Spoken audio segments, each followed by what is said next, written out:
Welcome back to the channel, everyone.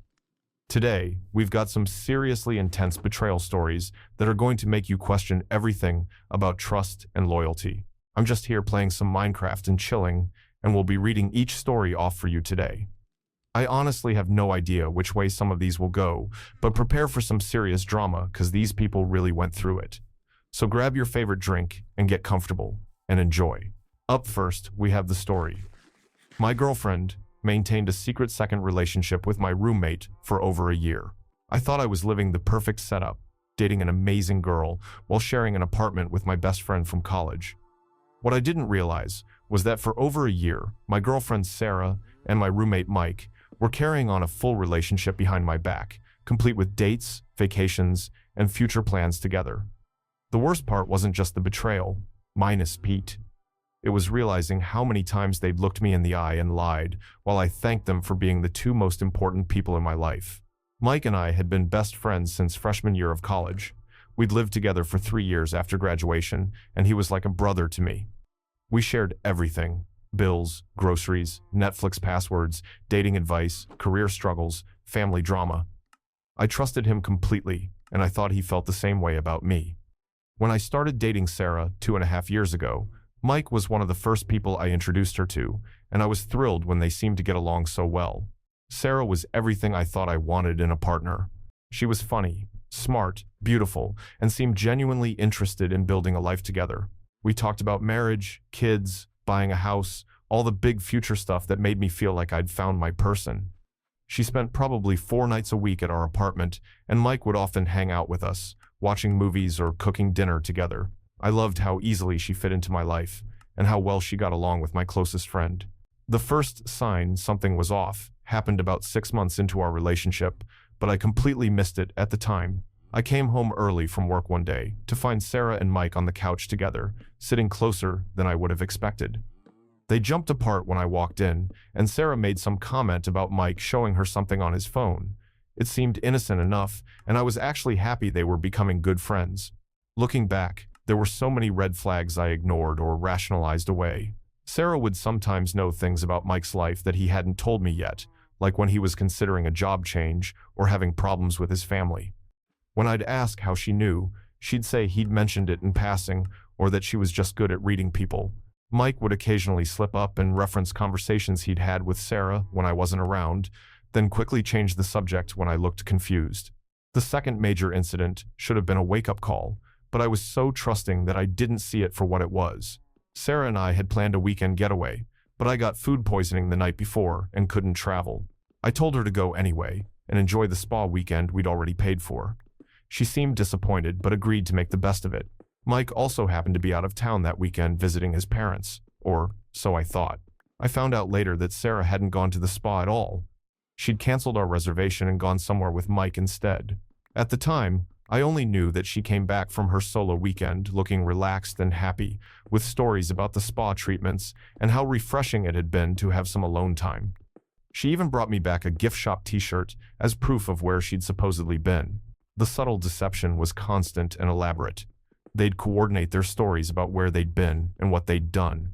If I asked Mike about his weekend, his story would perfectly complement Sarah's account of her activities, even though they'd actually spent that time together.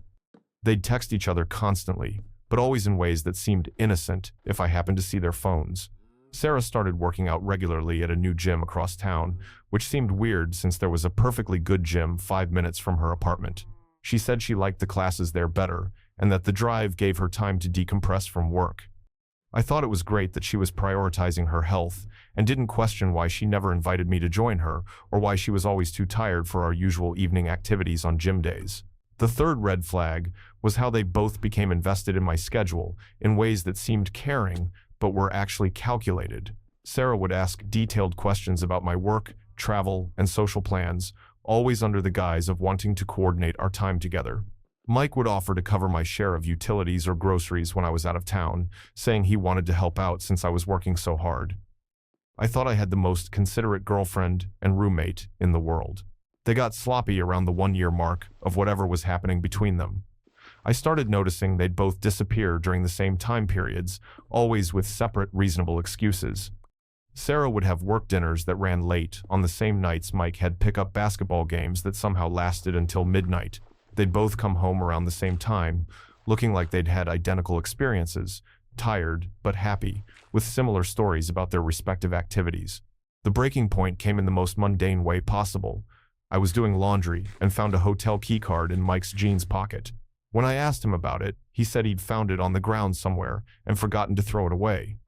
But something about his reaction seemed off, so I looked up the hotel online. It was a boutique place downtown, definitely not somewhere Mike would normally stay since he lived 20 minutes away. Curiosity got the better of me, so I called the hotel and asked if they had any record of Mike staying there recently. They couldn't give me specific information, but they confirmed he'd been a guest within the past month. When I confronted Mike about lying to me, he got defensive and said he'd occasionally gotten rooms there when he needed space to think or when our apartment felt too crowded. It was a weird explanation, but I wanted to believe him. That night, I couldn't sleep. I kept thinking about all the little inconsistencies I'd noticed over the past year, the coordinated schedules, the shared inside jokes, the way they'd sometimes exchange looks that seemed to carry more meaning than I understood. I started going through Mike's room while he was at work, looking for anything that might explain my growing suspicions. I found evidence of their relationship hidden in plain sight. There were photos printed out and tucked into books, showing Sarah and Mike together in places I'd never been with either of them. Restaurant receipts for two people on nights when they'd supposedly been doing separate activities. A birthday card from Sarah to Mike that was way too intimate for just friends, talking about how grateful she was for their special connection and how much she loved their secret adventures together. The most devastating discovery was a notebook where Mike had been planning out their lies. He'd written down elaborate cover stories for weekends away, coordination strategies for avoiding suspicion, and even backup plans for what to do if I started getting suspicious. There were pages of notes about my schedule, my habits, and my blind spots. They'd been studying me like a science experiment to figure out how to betray me most effectively. When I confronted them together, their reactions told me everything I needed to know. Sarah immediately started crying and saying it wasn't what it looked like, while Mike went completely silent and couldn't make eye contact with me. I laid out all the evidence I'd found and asked them to explain how a year-long secret relationship wasn't exactly what it looked like. The truth was somehow worse than I'd imagined. They hadn't just been hooking up or having a casual affair. They'd been in love with each other, almost from the moment they met. Sarah admitted that she'd felt an instant connection with Mike, but had been too invested in our relationship to break up with me immediately. Mike said he'd fallen for her but didn't want to hurt me, so they'd decided to maintain both relationships until they could figure out how to handle the situation. Their logic was insane. They claimed they'd been trying to protect my feelings by not telling me immediately, as if lying to me for over a year was somehow kinder than being honest. Sarah said she hadn't wanted to throw away what we had together, and Mike said he'd been hoping his feelings for her would fade, so he wouldn't have to choose between love and friendship. They'd convinced themselves that maintaining their secret relationship was actually an act of compassion. The most insulting part was how they tried to minimize what they'd done. Sarah said she'd never stopped caring about me, and that her relationship with Mike didn't diminish what we'd shared together. Mike claimed that he'd always been my friend, and that his feelings for Sarah were completely separate from his loyalty to me. They seemed to think they deserved credit for maintaining their secret for so long without getting caught, as if their deception was evidence of how much they cared about my well-being. When I asked for specifics about their relationship, the details were crushing. They'd been going on dates, taking weekend trips, making future plans, and even talking about moving in together once they figured out how to end things with me. Sarah had been comparing me to Mike constantly, using insights from our relationship to build a better one with him. Mike had been giving Sarah advice about how to handle me during our rough patches, essentially coaching her on how to manipulate me more effectively. The betrayal went beyond just romantic infidelity. They'd made me complicit in my own deception by encouraging me to trust them, confide in them, and include them in my life. Every time I'd talk to Mike about relationship problems with Sarah, he'd been getting insider information about his competition. Every time Sarah had reassured me about our future together, she'd been buying time to figure out her exit strategy. Both of them tried to make their betrayal sound like a love story that just happened to hurt me accidentally. Sarah talked about finding her soulmate and not being able to control her heart. Mike said he'd never experienced a connection like theirs, and that real love was worth fighting for, even if it complicated things. They seemed to think their feelings for each other were so special and pure that they justified lying to me for over a year. I moved out that week and cut contact with both of them immediately. Mike tried to salvage our friendship by claiming that what happened with Sarah didn't have to affect our relationship, as if betraying me with my girlfriend was just a minor disagreement we could work through. Sarah sent me long letters explaining her feelings and asking me to understand that she hadn't meant to hurt me, as if her intentions mattered more than her actions. The mutual friends situation was a nightmare. Some people took sides immediately, but others thought I was being too harsh by cutting them both off completely. They pointed out that you can't help who you fall in love with, and that Sarah and Mike had at least tried to spare my feelings by keeping their relationship secret. Several friends suggested that maybe we could all move past this as adults, and that my anger was preventing everyone from finding a healthy resolution. But there was no resolution that could undo what they'd done to me. For over a year, every interaction I'd had with them had been built on lies. Every time I'd trusted them with my feelings, they'd used that information against me. Every time I'd been grateful for their presence in my life, they'd been actively deceiving me. That's not a mistake or a moment of weakness, not. That's a sustained campaign of manipulation and betrayal. The worst part was realizing how many opportunities they'd had to come clean and chose not to. There were dozens of moments when they could have told me the truth, ended our charade relationships, and dealt with the consequences honestly. Instead, they chose to maintain their elaborate deception because it was easier than facing the pain they'd caused. It's been 8 months since I discovered their relationship, and they're still together. According to mutual friends, they're very happy and have moved in together. They apparently talk about how grateful they are to have found each other and how their love was worth all the complications it caused. They've reframed their year of lies as a romantic story of love conquering obstacles, with me as the obstacle they had to overcome. I'm doing much better now and have learned to trust people again, but more carefully this time.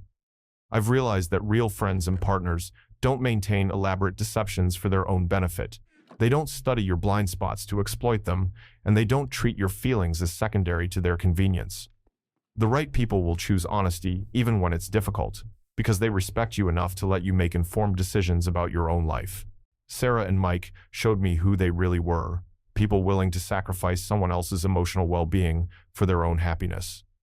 That's not love, that's selfishness disguised as romance. They may have found each other, but they lost their integrity in the process, and that's a trade I would never make. I cannot imagine the heartbreak and rage they must have felt discovering this elaborate betrayal. A year-long secret relationship between your girlfriend and best friend isn't a mistake. It's a calculated campaign of deception and manipulation. This is pure backstabbing and two-faced behavior at its absolute worst. They turned his home into a stage for their lies, made him complicit in his own betrayal, and had the audacity to claim they were protecting his feelings. The gaslighting and victim playing when caught is absolutely revolting. Anyone who could maintain that level of deception for over a year while looking you in the eye daily doesn't deserve a place in your life. All right, moving on to the next story. They showed their true character, and this one's called better off. My boyfriend faked having cancer to keep me from leaving him. I never thought someone I loved could manipulate me so cruelly, but that's exactly what my ex-boyfriend Jake did for 8 months. What started as me being a supportive girlfriend to someone battling a serious illness turned into the most twisted psychological manipulation I've ever experienced. When I finally discovered the truth, I realized he had stolen not just my time and emotional energy, but my ability to trust people when they're vulnerable. Jake and I had been together for about a year when things started getting rocky. He was controlling, jealous, and had this way of making me feel guilty whenever I wanted to spend time with friends or family. He'd pick fights over nothing, then give me the silent treatment until I apologized for things I didn't even do. My friends kept telling me he was bad news, and deep down, I knew they were right. I was planning to break up with him after my birthday in March. Then he told me he had testicular cancer. I remember exactly where we were when he dropped this bombshell. We were sitting in his car after dinner, and I was working up the courage to have the breakup conversation when he suddenly got quiet and said he had something important to tell me. He said he'd been to the doctor about some pain he'd been having, and they'd found a tumor. He needed surgery within the month, and he was terrified. My heart completely broke for him. All thoughts of breaking up flew out the window because what kind of person leaves someone when they've just been diagnosed with cancer? Jake cried in my arms that night, talking about how scared he was and how he didn't know what he'd do without my support. He said I was the only good thing in his life, and that my love was what would get him through this. The first sign something was off should have been how vague he was about the medical details. When I asked which hospital he'd be having surgery at, he said his doctor was still figuring out the logistics. When I offered to come to his appointments, he said he preferred to handle medical stuff alone because hospitals made him too anxious to think straight. He always had reasonable explanations, and I didn't want to push someone who was already dealing with so much stress. After his supposed surgery, Jake milked the recovery for everything it was worth. He'd have good days and bad days, times when he felt optimistic and times when he was convinced he was going to die. I rearranged my entire life around taking care of him. I'd bring him meals, do his laundry, clean his apartment, and spend every free moment trying to cheer him up or just sitting with him when he felt too sick to talk. The second red flag was how he used his cancer to control my behavior. Whenever I wanted to go out with friends, he'd have a particularly bad day and need me to stay with him. When my sister invited me on a weekend trip, Jake had a panic attack about dying alone and begged me not to leave him. If I ever seemed frustrated or tired from constantly caretaking, he'd remind me that he might not have much time left and that he just wanted to spend it with the person he loved most. I felt like a terrible person for ever feeling resentful. Here was this man I cared about, fighting for his life, and I was selfishly thinking about my own needs and freedom. My friends barely saw me anymore. My work performance suffered because I was constantly worried or exhausted, and I developed anxiety about him dying that kept me up at night. But I told myself this was what real love looked like: sacrifice and devotion during the hardest times. The manipulation got more sophisticated as time went on. Jake would research symptoms online and then exhibit them perfectly. He'd have nausea that coincided with when he was supposed to be having chemotherapy. He'd lose weight by barely eating and then claim it was from the treatment. He even shaved his head gradually to simulate hair loss, telling me the chemo was making it fall out in patches, so he decided to just cut it all off. The third major incident happened when my best friend's wedding was coming up.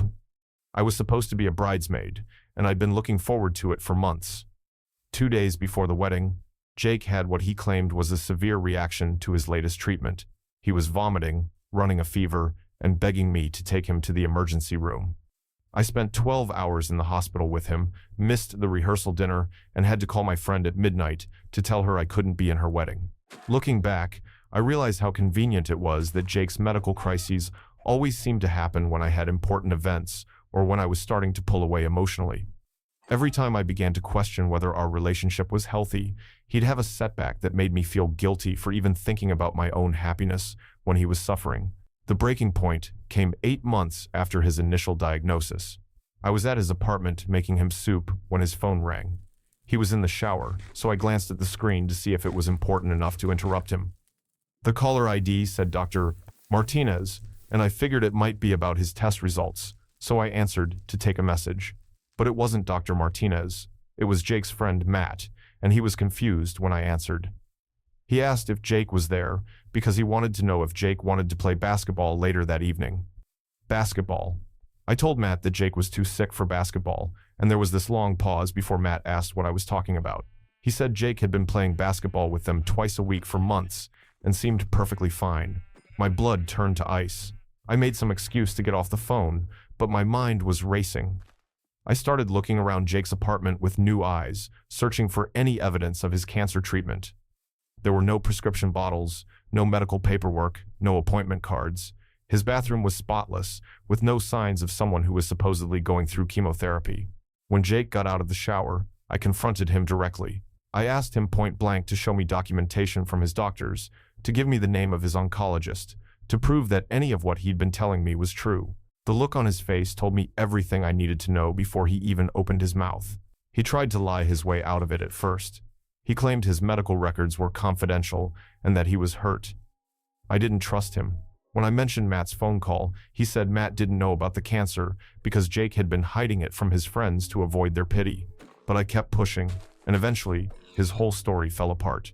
The truth was somehow even worse than I'd imagined. Not only did Jake not have cancer, but he'd been planning this lie for weeks before he told me. He'd researched symptoms, treatment timelines, and recovery processes. He'd been going to the gym and playing sports while telling me he was too weak to get out of bed. He'd let me exhaust myself taking care of him while he was perfectly healthy. When I asked him why, his answer made me sick. He said he knew I was going to break up with him, and he couldn't let that happen because he loved me too much. He said he'd never felt a connection like ours before, and he was willing to do anything to keep me. He actually seemed to think what he'd done was romantic, that lying about having a potentially fatal disease was proof of how much he cared about me. The most disgusting part was how he tried to justify his behavior. He said he'd been planning to gradually get better and that no one was really hurt by his lie. He claimed that our relationship had grown stronger because of what we'd been through together, and that proved we were meant to be. He even suggested that maybe this experience had taught us both something valuable about commitment and that we should move forward with a clean slate. I was so angry I could barely speak. For 8 months, I had grieved for him while he was alive and healthy. I had rearranged my entire life, missed important events, neglected friendships, and sacrificed my own mental health for someone who was lying to me every single day. He had watched me cry myself to sleep, worrying about losing him, and he'd used my compassion as a weapon against me. But even after being caught red-handed, Jake couldn't stop manipulating. He started crying and saying he was sorry, that he'd been so scared of losing me that he'd made a terrible mistake. He promised he'd never lie to me again and begged me to give him another chance to prove his love was real. When I started packing my things from his apartment, he threatened to hurt himself if I left him. He said I was abandoning him just like everyone else in his life had done. That's when I realized this wasn't just about faking cancer. This was about Jake being fundamentally incapable of respecting my autonomy or accepting that I had the right to make my own choices about our relationship.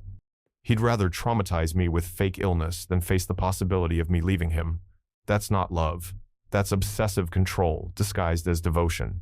I blocked Jake on everything and told our mutual friends what he'd done. Some of them were horrified and immediately cut contact with him, but others thought I was being too harsh. They said Jake obviously had mental health issues and that maybe I should have tried to help him get therapy instead of just abandoning him. They seemed to think his love for me, however twisted, deserved some credit, and that his willingness to lie about cancer proved how desperate he was not to lose me. But I refused to feel guilty about protecting myself from someone who had shown such complete disregard for my well-being. Jake had stolen 8 months of my life with his lies, and he'd made me complicit in his deception by accepting my care and support under false pretenses. Every meal I'd cooked for him, every night I'd stayed awake, worried about him, every event I'd missed to take care of him, all of it had been based on a lie he'd crafted specifically to manipulate me. The aftermath was almost as traumatic as the betrayal itself. I had to tell my family and friends what had really happened, which was humiliating because I felt like I should have known better. I struggled with trusting my own judgment about people and found myself questioning every relationship in my life. I developed anxiety about dating because I couldn't shake the fear that anyone could be lying to me about anything. Jake tried to contact me through various means for months after our breakup. He'd create new social media accounts, call from different numbers, and even showed up at my workplace once. He always had the same message, that he was sorry, that he'd learned his lesson, and that he wanted to prove he could be the man I deserved.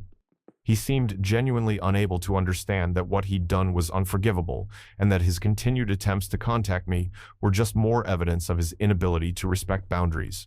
It's been 2 years now, and I'm in a much healthier relationship with someone who understands that love means honesty, even when the truth is difficult. I've done a lot of therapy to work through the trust issues Jake left me with, and I've learned to recognize red flags that I missed before.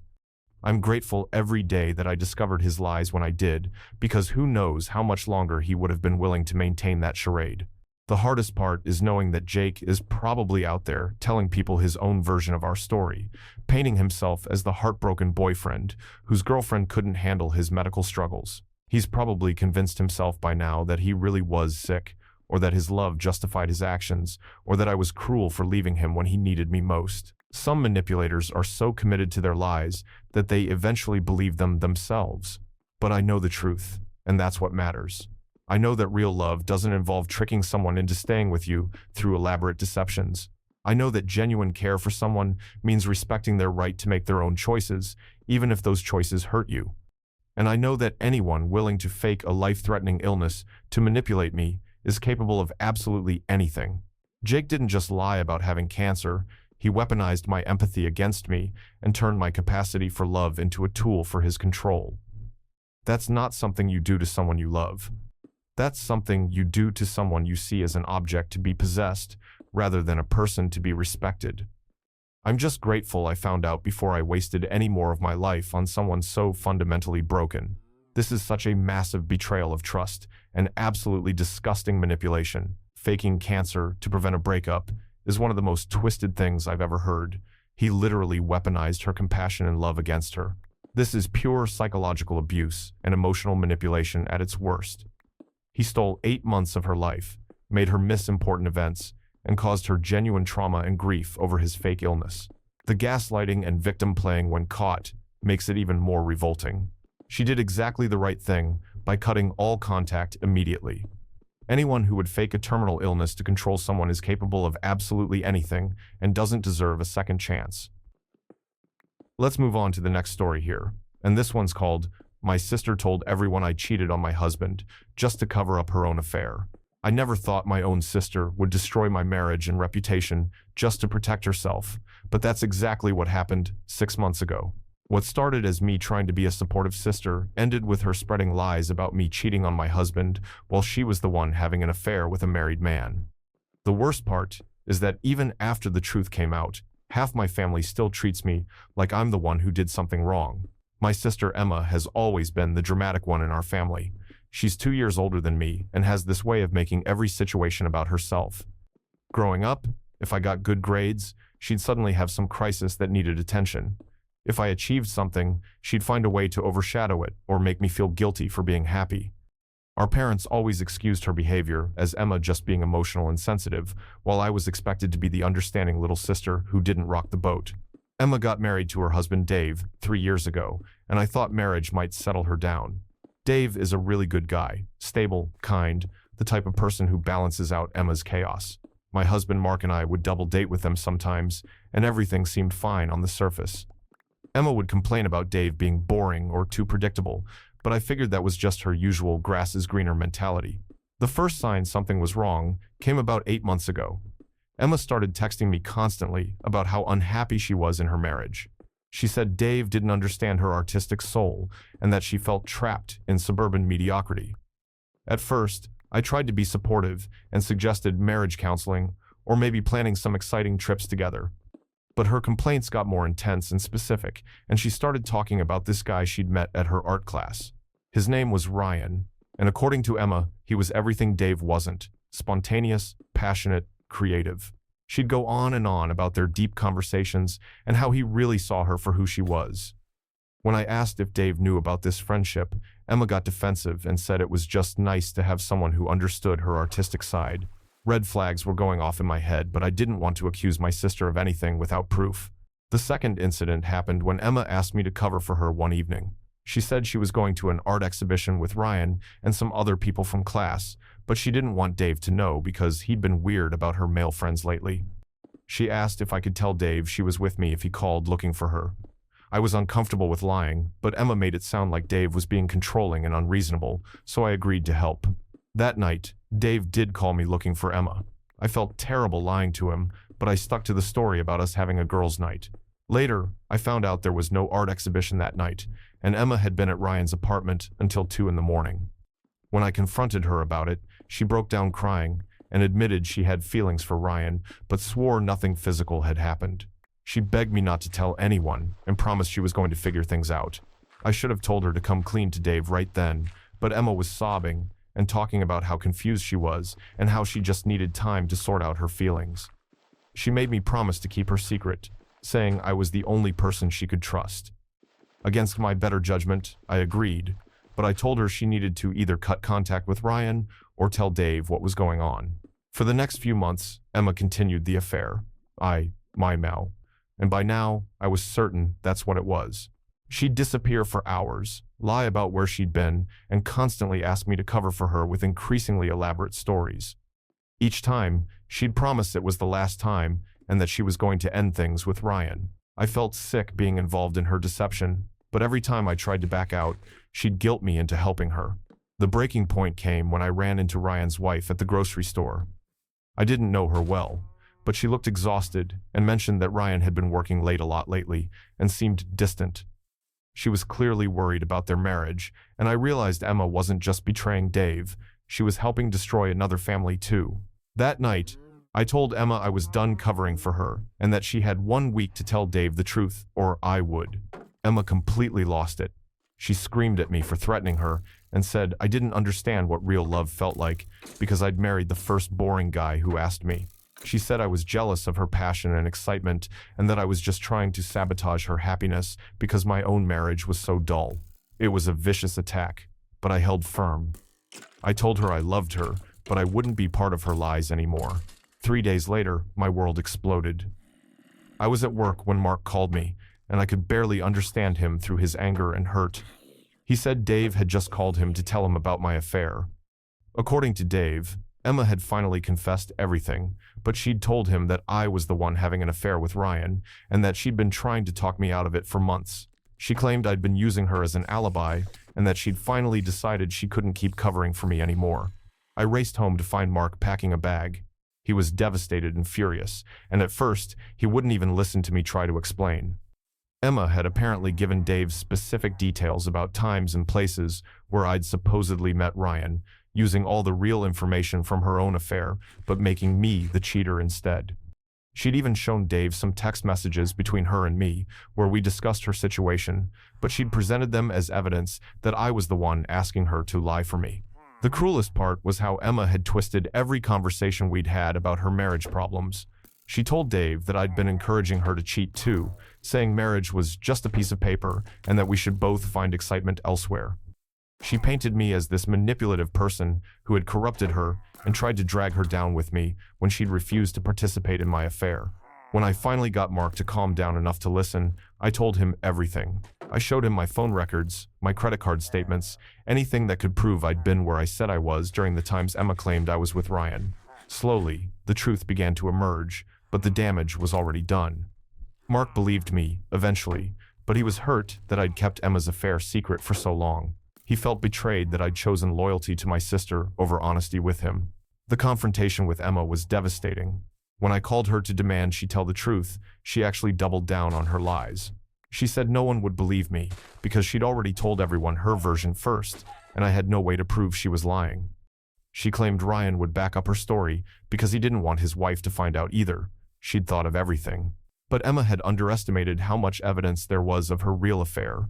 When Dave finally started looking for proof, instead of just accepting her story, he found hotel receipts, restaurant charges, and even photos on her phone that she'd forgotten to delete.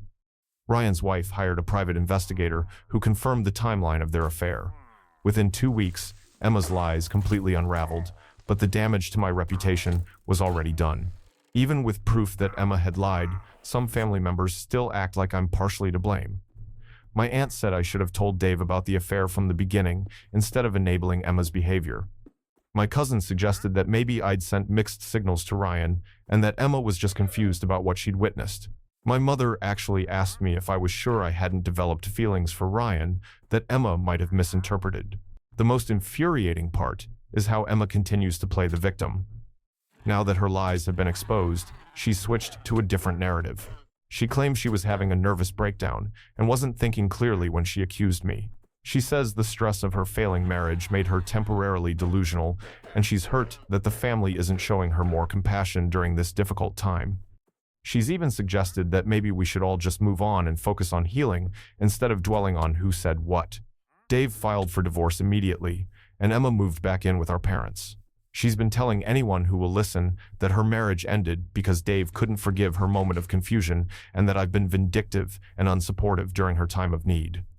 She acts like she's the real victim in all of this, the poor, misunderstood woman whose sister won't forgive her for one mistake made during a mental health crisis. My parents have bought into Emma's reframed narrative completely. They say I should be more understanding of what Emma was going through and that holding grudges will only hurt the family. They've asked me to be the bigger person and forgive Emma so we can all move forward together. They seem to think that because the truth eventually came out, no real harm was done, and I'm being dramatic by staying angry. But the harm was enormous. My marriage survived, but Mark and I had to go to counseling to rebuild trust. Some of our mutual friends still give me weird looks because they remember hearing about my supposed affair before the truth came out. My professional reputation took a hit when the rumors reached my workplace. Emma's lies caused real, lasting damage that can't just be erased by her claiming temporary insanity. The hardest part is feeling like I lost my sister and gained an enemy I never wanted. Emma was supposed to be the person who would always have my back, who would protect me from the world, not the person who would try to destroy my life to save herself. Every family gathering is tense now because Emma acts like nothing happened while I'm still processing the betrayal. She'll make comments about how we used to be so close and how she misses having her sister back, as if I'm the one who damaged our relationship. I've gone no contact with Emma, which has created a rift in the family. Some relatives support my decision, but others think I'm being too harsh and that families should forgive each other. They point out that Emma's marriage ended anyway, so she's already facing consequences for her actions. They say I should focus on my own healing instead of punishing Emma for mistakes she made while she was struggling. But this wasn't a mistake or a moment of poor judgment. Emma made a calculated decision to destroy my reputation and marriage to protect herself. She looked me in the eye and lied to our entire family about something that could have ended my marriage and ruined my life. That's not something you do to someone you love during a moment of weakness. That's something you do to someone you're willing to sacrifice for your own benefit. Mark and I are stronger now than we were before, and I've learned who my real friends and family members are. The people who rushed to judgment without hearing my side showed me their true character, and the ones who stood by me proved their loyalty. My relationship with Emma may never recover, but I've gained a clearer understanding of my own worth and boundaries. I still love my sister, but I don't trust her, and I don't think I ever will again. Some betrayals cut too deep to heal completely, and some people show you sides of themselves that you can never unsee. Emma chose to protect herself at my expense, and that choice revealed something about her character that I can't ignore or forget. The truth came out eventually, but the scars remain. Emma gets to move on with her victim narrative and family sympathy, while I'm left rebuilding relationships and reputation that should never have been damaged in the first place. That's the real cost of her selfishness, not just what she did, but what she took away that can never be fully restored. This story makes me absolutely livid. Emma didn't just lie to cover up her affair. She systematically destroyed her sister's reputation and nearly ended her marriage to save her own skin. This is pure sociopathic behavior. This is textbook scapegoating and projection. Emma took every detail of her own affair and flipped it onto her innocent sister, using their private conversations as weapons. The fact that she doubled down when confronted instead of coming clean shows this wasn't panic. It was calculated manipulation. Anyone defending Emma or asking for forgiveness is enabling abuse. She didn't make a mistake. She made a choice to sacrifice her sister's life for her own convenience. That's unforgivable. Moving on to our next story, and this one's called "My Parents Tried to Control My Wedding Guest List with Financial Blackmail." When I got engaged 8 months ago, I thought my parents would be thrilled. Instead, what I got was a masterclass in manipulation and control that nearly destroyed our relationship and almost ruined the happiest time of my life. It started with what seemed like generous support and ended with them literally threatening to pull all funding 3 weeks before my wedding because I wouldn't uninvite my best friend. Let me give you some background. My parents are wealthy, successful people who have always used money as a way to control situations. Growing up, every gift came with strings attached, every favor had conditions, and every dollar they spent on me was carefully tracked and brought up later when they wanted something. I learned early that their generosity always had a price, but I thought my wedding would be different. I thought this was about celebrating their daughter's happiness, not about them getting their way. When Tom proposed, my parents immediately offered to pay for the wedding. They said they wanted to give me the fairy tale wedding I'd always dreamed of, and since Tom and I were both still paying off student loans, we gratefully accepted. My dad even got emotional and said he'd been saving for this day since I was born. I should have known better. The first red flag came during our initial planning meeting. My mom had already booked a venue without asking me, saying she wanted to secure the date before it got taken. When I gently mentioned that Tom and I had actually wanted an outdoor ceremony, she laughed and said we'd thank her later when we weren't dealing with weather concerns. The venue was beautiful and expensive, so I convinced myself she was just being practical. Then came the guest list discussions.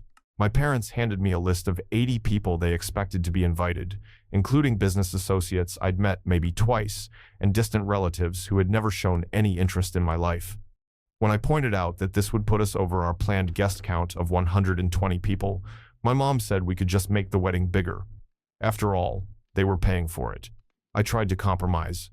I agreed to the venue. I agreed to most of their guest additions, and I even let my mom override several of my decoration choices because she said she had better taste. But I drew the line when they told me I couldn't invite my best friend Sarah to the wedding. Sarah and I have been friends since college. She's been with me through every major life event, every breakup, every achievement, and every crisis. She was the first person I called when Tom proposed, and she's supposed to be my maid of honor, but my parents have never liked her because she's openly gay and comes from a working-class family. They've always been polite to her face, but I've heard their snide comments about her lifestyle and her family's financial situation. When they told me Sarah couldn't come to the wedding, they didn't even try to hide their real reasons. My dad said it would make some of their older relatives uncomfortable, and my mom said Sarah just wouldn't fit in with the crowd they were inviting. They suggested I could have a separate celebration with my college friends later, something more casual and appropriate for that social circle. I was stunned. I told them absolutely not, that Sarah was my best friend and would be at my wedding no matter what. That's when my mom got that cold, calculating look she gets when she's about to go in for the kill. She reminded me that they were paying for everything and that it was their right to have input on the guest list. She said if I insisted on being difficult, maybe Tom and I should pay for our own wedding since we clearly didn't appreciate their generosity. I thought she was bluffing. I mean, what kind of parents threaten to ruin their daughter's wedding over a guest they don't like? But over the next few weeks, they kept bringing it up. Every conversation about wedding plans somehow circled back to the Sarah situation. They'd make comments about how much money they were spending and how they expected their wishes to be respected. They started questioning other friends I'd invited, asking if I really needed so many college friends there when we could invite more family instead. The second major incident happened during dress shopping. I had found a dress I absolutely loved, but when my mom saw the price tag, she said it was too expensive for someone who wasn't willing to make reasonable compromises about the guest list. She steered me toward cheaper options and made pointed comments about how ungrateful I was being. The shop assistant clearly sensed the tension, and what should have been a magical mother-daughter moment turned into a humiliating power struggle in front of strangers.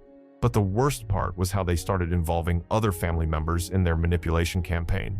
My aunt called me to say she was concerned about the tension between me and my parents, and maybe I should reconsider having Sarah at the wedding if it meant that much to them. My grandmother left me a voicemail saying she hoped I wouldn't let pride ruin my relationship with my parents over one guest. Even my cousin reached out to suggest that maybe I was being a little selfish about the whole thing. I realized they had been telling everyone their version of the story, painting me as a bridezilla who was being unreasonable and ungrateful. According to them, they were just trying to ensure the wedding was appropriate and elegant, and I was throwing tantrums over minor details. They conveniently left out the part where they were demanding I exclude my best friend because of their prejudices. The breaking point came 3 weeks before the wedding. I had just finished addressing invitations when my parents showed up at my apartment unannounced. My dad sat me down and gave me an ultimatum. Either Sarah's invitation got rescinded or they were pulling all financial support immediately. Not just reducing their contribution or asking me to pay for certain things, HP 24, completely withdrawing all funding 3 weeks before the wedding. They had clearly planned this timing carefully. Most vendors require final payment around that time. Deposits had already been made that we couldn't get back, and they knew Tom and I didn't have anywhere near enough money to cover a $25,000 wedding on our own. They had me trapped, and they knew it. My mom actually smiled when she delivered the final blow. She said she was sorry it had come to this, but I had forced their hand by being so stubborn. She said if I wanted to have a wedding that reflected my values instead of theirs, I was welcome to plan something I could afford myself. Then, she asked for the venue contract and vendor information so they could cancel everything if I didn't give them an answer by the end of the week. That night, I called Sarah and told her everything. I was crying so hard I could barely speak, and I actually started to tell her that maybe she shouldn't come to the wedding. I'll never forget what she said to me. She told me that if I uninvited her to appease my parents, I'd regret it for the rest of my life, and it wouldn't stop with the wedding. She said they'd use this same tactic every time they wanted to control a major decision in my life, and I needed to decide right now what kind of relationship I wanted to have with them. She was absolutely right. This wasn't really about the wedding or the guest list. This was about them establishing that their money gave them the right to control my life, my choices, and my relationships. If I gave in now, what would be next? Would they threaten to withhold help with a house down payment if they didn't like where we wanted to live? Would they refuse to support us if we had children, but didn't raise them according to their standards? I called them the next morning and told them I wouldn't be blackmailed. I said Sarah was invited to my wedding, and if they couldn't accept that, then Tom and I would figure out how to pay for our own celebration. My dad actually laughed and said I was making the biggest mistake of my life over someone who probably wouldn't even be in my life in 5 years. The next 2 weeks were absolute hell. My parents immediately canceled everything they had booked and demanded refunds, leaving Tom and me scrambling to salvage what we could of our wedding plans. Some vendors were understanding and let us transfer contracts, but others kept the deposits, and we lost thousands of dollars we couldn't afford to lose. My parents launched a full-scale campaign to turn the rest of the family against me. They told everyone I had chosen a friend over my own parents, and that they were heartbroken by my selfish decision. Several relatives called to say they couldn't attend the wedding because they didn't want to get involved in family drama. My grandmother sent back her invitation with a note, saying she was disappointed in how I was treating my parents. But the worst part was the guilt campaign.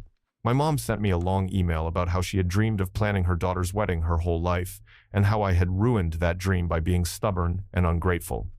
My dad left me a voicemail saying he never thought his own daughter would choose outsiders over family, and that he didn't know how to forgive me for breaking my mother's heart. Tom was incredible through all of this. His parents offered to help financially, even though they couldn't cover everything my parents had promised. Sarah organized a crowdfunding campaign among our college friends that raised enough money to cover some of the lost deposits. My coworkers pitched in to help with decorations, and Tom's sister offered to do the flowers as her wedding gift. In the end, we had a beautiful, intimate wedding with 80 guests instead of 120. The people who were there truly wanted to celebrate with us, not just fulfill some social obligation. Sarah gave the most amazing maid of honor speech about friendship and loyalty that had everyone in tears. It wasn't the fairy tale wedding my parents had planned, but it was authentically ours. My parents didn't come. 3 days before the wedding, they sent a card saying they loved me but couldn't support my decision to prioritize a friend over family. They said their door was always open when I came to my senses and realized what I had thrown away. That was 6 months ago, and we're still not speaking. They've reached out a few times through relatives, always with the same message. I think they're willing to forgive me if I'm ready to apologize for hurting them. They act like they were the victims in this whole situation, like I was the one who did something wrong by refusing to be blackmailed. The hardest part is dealing with family members who think I overreacted. They say parents have always had input on their children's weddings and that I should have just compromised to keep the peace. They point out how much money my parents were willing to spend and suggest that excluding one friend wasn't worth losing that support and damaging my relationship with my parents. But every time I start to doubt myself, I remember how it felt to be sitting in that room while they threatened to destroy my wedding if I didn't do exactly what they wanted. I remember the cold calculation in their eyes and the satisfaction they got from thinking they had me cornered. This wasn't about Sarah, really. It was about power and control, and if I had given in, it never would have stopped. Tom and I are building our life together on our own terms now. We're still paying off wedding debt, but we own every decision we made. Sarah is still my best friend, and she sends me pictures from that crowdfunding campaign whenever I'm having a tough day. She calls it proof that real family isn't about blood or money. It's about the people who show up for you when it matters. I miss my parents sometimes, especially during holidays and big moments, but I don't miss feeling like a child who has to earn approval by following orders. I don't miss wondering what conditions will be attached to their next act of generosity, and I definitely don't miss the version of myself who was willing to betray her best friend to keep the peace. My wedding day wasn't perfect, but it was honest. Everyone there chose to be there because they loved us, not because they felt obligated or were trying to make a statement. When I look at our wedding photos, I see joy and authenticity, not the performance my parents wanted to orchestrate. That's worth more than any amount of money they could have spent. This is such a massive betrayal of trust and pure emotional manipulation. Using wedding funding as a weapon to control guest choices is absolutely disgusting, especially when it's rooted in prejudice against their daughter's best friend. This is classic financial abuse and boundary-stomping behavior. They deliberately waited until 3 weeks before the wedding to drop their ultimatum, because they thought she'd be trapped and have no choice but to comply. The fact that they involved other family members in their manipulation campaign makes it even worse. She did exactly the right thing by refusing to be blackmailed. Parents who would destroy their child's wedding over their own prejudices don't deserve to control that wedding anyway. Alright, moving on to the next story. And this one's called, "My mother-in-law announced my pregnancy at dinner before I could tell anyone." I honestly don't even know where to begin with this one. My mother-in-law has always been a boundary stomper, but what she did last weekend has me seriously reconsidering our entire relationship. So, for context, my husband Jake and I have been married for 3 years, and his mom Linda has always had this weird thing about being the center of attention. She's the type who shows up to other people's birthday parties wearing white, if that gives you any idea. But I've always tried to keep the peace because Jake is really close with his family. About 2 months ago, I started feeling really nauseous and tired. At first, I thought it was just work stress, but when I missed my period, I decided to take a test, and sure enough, positive. I was shocked, but excited. Jake and I had been casually trying for about 6 months, so this felt like perfect timing. The thing is, I'm naturally a very private person, especially about medical stuff. My own mom had 3 miscarriages before she had me, so I've always been paranoid about announcing pregnancies too early. I wanted to wait until at least 12 weeks to tell anyone, including family. Jake was completely understanding and agreed we should keep it between us until we felt ready. Well, apparently Linda noticed I wasn't drinking wine at their anniversary dinner 3 weeks ago. I didn't think anyone would pick up on it. I just quietly nursed a ginger ale and said I was on antibiotics when Jake's dad offered me champagne. But Linda has this weird radar for this stuff. The next day, she calls Jake and straight up asks if I'm pregnant. Jake, bless his heart, tells her it's none of her business and deflects. But you know Linda. She doesn't take no for an answer. She starts texting me directly, asking how I'm feeling, if I need anything, making all these weird comments about how I looked glowing at dinner. I ignored most of her messages because honestly, they were making me uncomfortable. If I was ready to share news about my pregnancy, I would have shared it myself. But she kept pushing and pushing. Then, last Friday, she texts our family group chat, asking everyone to come to Sunday dinner because she has exciting news to share. Jake and I both got a weird feeling about this, but we figured maybe she got a new job or something. His whole family was going to be there, his 2 sisters, their husbands, all the grandkids. About 15 people total. We show up Sunday afternoon, and Linda is acting super weird. She's practically vibrating with excitement and keeps giving me these knowing looks across the room. During cocktail hour, she keeps asking me if I want anything to drink, really loudly, so everyone can hear me decline alcohol. I'm getting increasingly uncomfortable, but I'm trying to give her the benefit of the doubt. Finally, we all sit down for dinner. Linda stands up with her wine glass and says she wants to make a toast. My stomach immediately drops, because I can see where this is heading. She starts going on about how blessed the family is, how exciting it is when the family grows, blah blah blah. Then she looks directly at me and says, "And we're especially excited because Jake and Emma are expecting their first baby." The entire table erupts. Everyone starts screaming and congratulating us. Jake's sisters are crying happy tears. The kids are asking when their new cousin is coming. And I'm just sitting there in complete shock, trying not to burst into tears. Jake immediately stands up and says, "Mom, what the hell?" But the damage is already done. Everyone's looking at us expectantly, waiting for us to be excited and share details. I excused myself to the bathroom and just lost it. I was crying so hard I could barely breathe. This was supposed to be OUR moment. We had plans to tell people in a few weeks with cute little gift boxes for the grandparents. We wanted to do a fun announcement for Jake's sisters. Instead, Linda just blurted it out to everyone at once because she couldn't keep her mouth shut. When I came back to the table, Linda tried to act like nothing was wrong. She kept saying things like, "Oh, I thought you had already told everyone." And I was just so excited I couldn't help myself. Classic non-apology behavior. Jake was furious. He told everyone we needed to leave immediately, and we walked out without saying goodbye to anyone else. The whole car ride home, he kept apologizing and saying he should have seen this coming. But here's the thing that really gets me. She had to have known this was wrong. When Jake deflected her direct question about my pregnancy, she knew we weren't ready to share the news yet.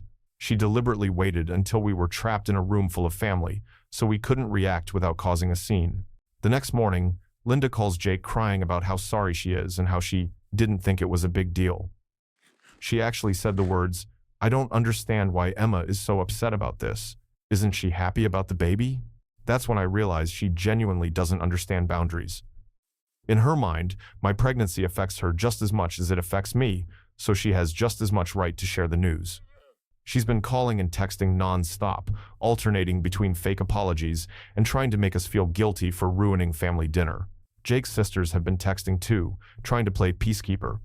They keep saying things like, "You know how mom is," and "She was just excited." But I don't care how excited she was. This wasn't her news to share. The worst part is that now our announcement is completely ruined. We can't do the cute reveals we planned because everyone already knows. And every time someone congratulates us, I'm reminded of how violated I felt in that moment. Jake wants to have a serious conversation with his mom about boundaries, but honestly, I'm not sure there's any point. She's 62 years old. If she doesn't understand by now that you don't announce other people's medical news without permission, I don't think she ever will.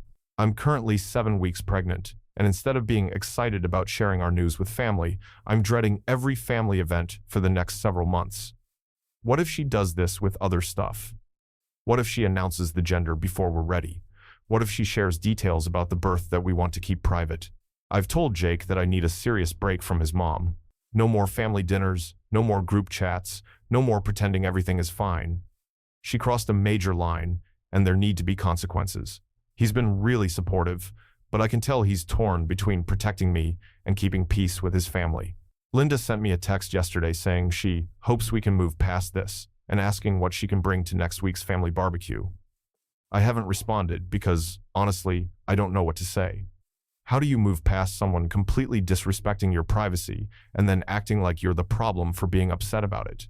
I love my husband, and I don't want to cause problems in his family. But I also refuse to let Linda think this behavior is acceptable. I'm pregnant with her first grandchild, and if she can't respect basic boundaries now, what's going to happen when the baby actually arrives? This story makes me absolutely livid. Linda's behavior is textbook boundary stomping and narcissistic manipulation. She deliberately ignored clear signals that Jake and Emma weren't ready to share their pregnancy news, then ambushed them in front of the entire family so they couldn't react without looking like the bad guys. The fake apologies and victim playing afterward just make it worse. She's more concerned about her own embarrassment than the damage she caused. Emma is completely right to enforce consequences here, because family relationships don't excuse this kind of violation of trust and privacy. Alright, moving on to the next story. And this one's called, "My Brother Sold." Our grandfathers watched behind my back and played the victim. When my grandfather passed away 2 years ago, he left behind a beautiful 1952 Omega Seamaster that had been in our family for 3 generations. My dad told my brother Jake and me that we'd figure out what to do with it together, since we were both close to Grandpa. I thought that meant we'd either share it somehow, or maybe one of us would buy the other out. What I never imagined was that Jake would take it upon himself to sell it without telling me, and then act like I was the villain for being upset about it. Let me back up a bit. Jake has always been the golden child in our family. He's 5 years older than me, and my parents have always made excuses for his behavior. When we were kids, he could break something of mine, and somehow I'd be the one getting lectured about sharing. When he dropped out of college twice, it was because he was finding himself. When he moved back in with our parents at 28, because he couldn't hold down a job, it was just temporary, until he got back on his feet. Meanwhile, I've been financially independent since I graduated college, but somehow I'm still treated like the little sister who doesn't know anything. After the funeral, Dad put Grandpa's watch in his safe and said we'd talk about it when things settled down. I figured that meant maybe at Christmas or something, when we could have a calm family discussion. I even started researching the watch online because I was curious about its history and value. Turns out it was worth quite a bit more than any of us realized, probably around $8,000, given its condition and rarity. The first red flag should have been when Jake started asking me about my finances around Thanksgiving. He kept bringing up how expensive my wedding was going to be and whether I really needed such a big celebration. I thought he was just being his usual judgmental self about money, but I told him that my fiancé and I had been saving for 2 years and had everything under control. Then, he started hinting that maybe I should ask Dad for help with wedding costs, which was weird because I'd never indicated I needed help. I should have realized something was up when Jake offered to clean out Grandpa's house with Dad without me. He said I was too busy with wedding planning and work, which was partially true, but I had specifically asked to be involved because I wanted some of Grandpa's books and photo albums. Jake insisted he'd grab anything that looked important, so I reluctantly agreed. Big mistake. The second incident happened right after New Year's. I was at my parents' house for dinner, and I casually mentioned that I'd found a local jeweler who specialized in vintage watches, thinking maybe we could get Grandpa's watch appraised properly before deciding what to do with it. Dad looked confused and said he'd given the watch to Jake weeks ago. When I asked Jake about it, he got defensive and said he was handling it and that I needed to trust him. He promised we'd talk about it soon, but every time I brought it up after that, he'd change the subject or say he was still figuring things out. Then came the breaking point. I was scrolling through Facebook 3 weeks ago when I saw Jake had posted photos from some expensive ski trip with his girlfriend. New gear, fancy resort, the works. I was happy for him, but also confused, since he'd been complaining about being broke for months. When I called to congratulate him on the vacation, he got weird and evasive about how he'd paid for it. That's when my stomach dropped, and I asked him directly about the watch. The lies that came out of his mouth were unbelievable. First, he claimed Dad had told him to handle the watch situation. Then he said he'd gotten multiple appraisals, and the watch wasn't worth much, maybe $1,500. When I pressed him for details, he finally admitted he'd sold it to a collector for $3,000, but he swore he was going to split the money with me once he got back from his trip. I was so angry I could barely speak. I told him I knew the watch was worth much more than $3,000, and even if it wasn't, he had no right to sell it without discussing it with me first. That's when he completely lost it and started screaming at me about how I was being selfish and materialistic. He said Grandpa wouldn't want us fighting over money and that I should be grateful he handled the burden of dealing with the sale. The burden, like our grandfather's most prized possession, was some kind of inconvenience. But the worst part was what happened when I told our parents. Jake had already gotten to them with his victim narrative. According to his version, I was demanding half the money from a watch that was practically worthless and making his life miserable over a family heirloom that was just gathering dust. He told them he'd graciously offered to split the measly $1,500 he'd gotten for it, but I was being ungrateful and greedy. My parents completely bought it. Dad actually lectured me about being more understanding of Jake's financial situation and said I should be proud of my brother for taking initiative. Mom asked me why I was causing drama over a few $100s when I was already planning an expensive wedding. When I tried to explain that the watch was worth thousands more than Jake had claimed, they looked at me like I was making it up. That's when I decided I was done playing nice. I called the jeweler Jake had mentioned and found out he'd actually sold the watch for $6,800, not $3,000. I also discovered that the buyer was willing to sell it back to the family for the same price, but only for another week before he planned to add it to his permanent collection. I printed out all my research about the watch's value, the receipt from the sale, and even found old photos of Grandpa wearing it with documentation of similar watches selling for $8,000 to $10,000. I brought everything to Sunday dinner and laid it all out on the table. The silence was deafening. Jake's face went white, and he immediately started making excuses about how the extra money was covering his expenses for handling the sale. When I asked what expenses could possibly amount to nearly $4,000, he couldn't answer. That's when he switched tactics and started crying about how stressed he'd been and how he never meant to hurt anyone. But even faced with undeniable proof that Jake had lied and essentially stolen from both of us, my parents still tried to smooth things over. Dad said, "Mistakes happen, and we should focus on moving forward as a family." Mom suggested that maybe Jake could pay me back gradually, when he was more financially stable. They were literally watching their son cry crocodile tears and still enabling his behavior. I told them I had already contacted the buyer and arranged to purchase the watch back, with or without their support. I said Jake could either pay me back the full $3,400 he owed me within 30 days, or I would take him to small claims court. The room erupted. Jake started screaming about how I was destroying the family over money and how Grandpa would be ashamed of me.